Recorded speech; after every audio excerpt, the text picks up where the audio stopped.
Go. That was Hyena by the band Over from Portland, Oregon, and off of their new album, To the Teeth, or their most recent release at least. Please welcome the band to New Music Mondays. Hello, everybody. How are you? Hi. Hello. What up? Doing well. How are you? Great, thanks. So from left to right, we have various hands on synths. Just Dave on drums, Christian Villarreal on bass, Lillian Void on guitar, and Monet Pneumonia on vocals. Thank you so much for joining us. Let's talk about your new album. It came out almost a year ago, so it's almost the 1 year anniversary. Congratulations. Thank you. It's called To the Teeth. And yeah, I love the album. I think it's really great. It's so fun how you can't really pin down exactly what it is. I mean, I'm hearing, you know, Scarlet's Remains and Escarlatina Obsessiva and all kinds of like different things coming together. It's really fun and entertaining, but pretty deep too, you know? I think that it really it's a good example of how important music is in revolutionary politics, because it really marries the personal themes with political themes and, you know, kind of makes the point, I think, to me at least, that those two things are not inseparable. They're not mutually exclusive. They're kind of the same thing. What are your feelings about that?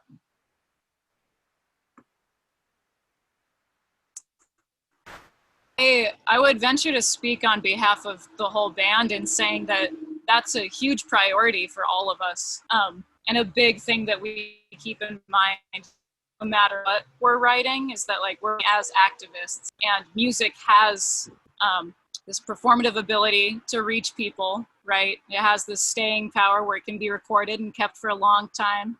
So it can be a tool to record the people's history and the people's experiences, and also share that on a wide level. It can like recruit people, for lack of better word. And that's a type of activism that we like to try and keep present in our music. So it's really, really nice and refreshing, good to hear that message was tangible in the album, that priority succeeded. Absolutely, yeah. It came through very clear. It helps to scream about stuff if you want to be heard sometimes. Right. Well, and it also helps the listener when somebody else is screaming the thoughts and feelings that they're just having 5 minutes before they put on your record and feeling really alone with it. And it's like, oh man, I'm not alone. I mean, it's listening to your album is kind of like going to a street protest, you know? I mean, part of the reason that you go is to feel like you're not alone and participate in something larger, you know, and understanding that you're a part of something larger. So your album is kind of a confirmation of that for people that have radical politics. Aw. Mission accomplished. Yeah. I wanted to say, you just made me, but the things that Monet just said and what you just said reminded me that I keep seeing these Trump flags that say, fuck your feelings. Those motherfuckers are talking about us and everything we're talking about. So they're right there too. They are fucking like, this is like a fucking battle that we are in. They're addressing us personally, saying fuck your feelings. We're like, our feelings will fucking destroy you. You have no fucking idea what you're talking about. Yeah. Right. Yeah, there's a huge theme that's kept throughout the album, or at least intended to be kept throughout the album, which is to highlight that vulnerability is strength too. And that's something that far-right people will never have a grasp on. So it's an enormous advantage. When you have the power to be vulnerable, you have the power to grow. And when things can't grow, they go into a drought and they die. Right. And that's like a pretty salient metaphor for how fascism is. It's like a moral drought. Well, speaking of growth, your band has grown quite a bit since you started about 4 years ago. You had kind of a different lineup and a slightly different sound, I think. Let's go back to the beginning and talk about the history of the band. Who are the original members, and what inspired you to form a band in the first place? I think Lillian is best equipped to answer that one as the founding member. Yeah, I don't know. I had a band die out. Smoke Rings was like my post-punk band preceding Over, and that band was over. So I was like, well, what do I call the next post-punk band I'm in? Well, Over. Oh, that's really how you got the name. That's amazing. Yeah. Yeah. And Over, it's a really malleable word that can bring about a lot of ideas. And the apocalypse is definitely one of those. So it's like, can have a triple entendre if you want. Kind of means whatever people interpret it to do. So, I got together with Corey, our original drummer, who's a good friend of mine. And we started just jamming. And then we added our other friend, Andrew Gross, the original bassist, and he added a lot too. And then I was at a random bar one night that I normally don't go to, and I ran into Monet, who I had known from years ago, but we had never got close, one of those acquaintance situations. But somehow they had heard that I was in a new band and we were looking for a vocalist. I had some grapevine stuff. So I said, yeah, that's true. Swing on by and try out, and the rest is history. Yeah, that was like some serious serendipity too, because I had never fronted a band before, and Lillian presented me with this option to be a front person in a band, and I was like, I don't know if I can. I've never done it before. What if I suck at it? And then I wouldn't say that I suck at it. So I think it was the right thing. It was the right time and place for sure. So you had a couple of smaller releases, and this is your first full-length album. Is everybody here on the full-length? Nope. No, it is the lineup that Lillian and Monet just mentioned. That's right. The original lineup recorded that album. Yeah. So we have yet to have a recording with the present lineup that you're seeing right now. Right. But that is going to happen very soon. Good. We can talk about that later on also. But of course we do play all those songs live that are on a lot of the songs from To the Teeth. We don't play all of them, but we play a fair amount. Most of them, yeah. Yeah. Right. Speaking of performing, I know you had to cancel your East Coast tour for March. I'm sorry about that. I hope you guys get to reschedule it really soon. Have you done any of the... Fingers crossed. Yeah. Have you done any of the online kind of quarantine set shows or festivals? Yes. Or anything? You have? Yeah. Cool. We did one. Yeah, we did one for X-Ray Radio. Yeah, Dave Cantrell. At a bar called the... It was really awesome and really fucking weird. Like, playing to one sound guy and 3 cameras with masks on and going hard like we're just playing a show. It was cool. It's fucking surreal. The sound guy occasionally comes out and is like, all right. Yeah. One guy clapping. Yeah, I've played regular shows like that. So. Yeah. Me too. Yeah. It felt a little bit better. Yeah. Than how those shows usually feel. I did tours where most of the tour was like that. Absolutely. So yeah, played 1 or 2 shows like that in Portland, actually. So let's talk about. Sorry. Hey, you gotta pay your dues, and I've paid a lot of them. let's talk about the new material. So are you all able to get together for rehearsals and stuff? I mean, we're in the middle of a worldwide, calamity here where it's pretty dangerous to get together with folks, but you're together now with masks. Are you able to rehearse as well? Yep. Yes. Exactly what you just said. Cool. That's great. Monet doesn't wear masks because I don't think they could belt out those fucking lyrics. And mine falls off sometimes. Yeah. But other than that, we're pretty masked up. Okay. And so what's the plan? Is there going to be another full length, or is there going to be another full length? Yes. Or you think it's going to be an EP, another full length? Okay, cool. And you've got one video for... We have... Go ahead. Yeah, so we definitely have... We have just like an insane amount of material right now that's like just a couple loose ends getting tied up away from being ready, and then it's just a matter of getting into a recording studio. So quarantine, before the rev happened, at least, gave us like so much time to work on music for a lot of us. So we just have this like surplus of material that we've been working on, that we're really excited about. I think the sound, it's still very much over. Like the sound hasn't drastically changed, but I do feel that with the present lineup, there's a little bit more of like a punk sensibility and a pop sensibility, without losing any of the heaviness that maybe wasn't as present in the Teeth, that I think we're all related to share.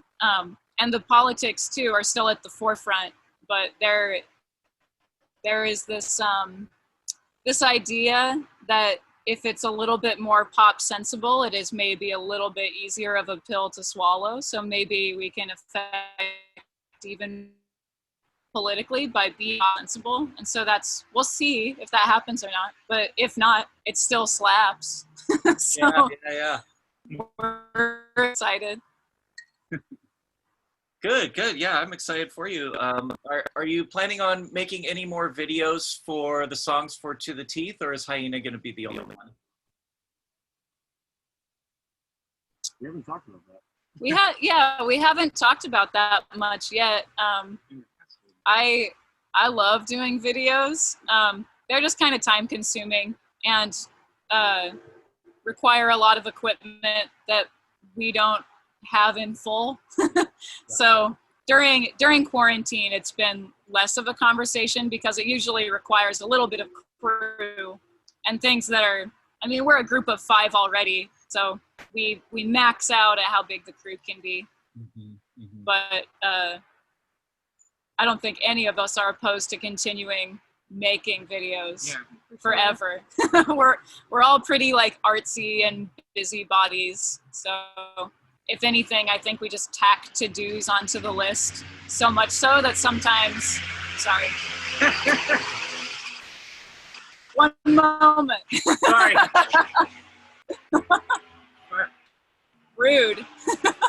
Totally fine. You folks are also busy. Anyway, we'll probably make more. Yeah. You're also busy participating in some of the demonstrations up in Portland. That's been one of the hot spots in the country for activism. I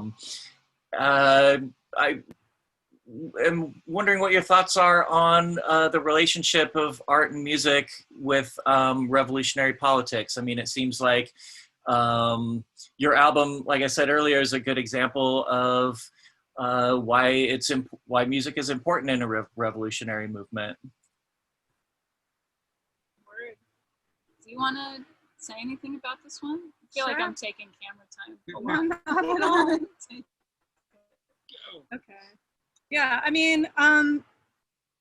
we need to make this gorgeous, right? We need to make this completely irresistible to everybody. We want everybody to join in, and so that we can build a new vision where we center those things which we actually value, which are, the environment, the safety and security of all people, feminist issues, the like right to thrive.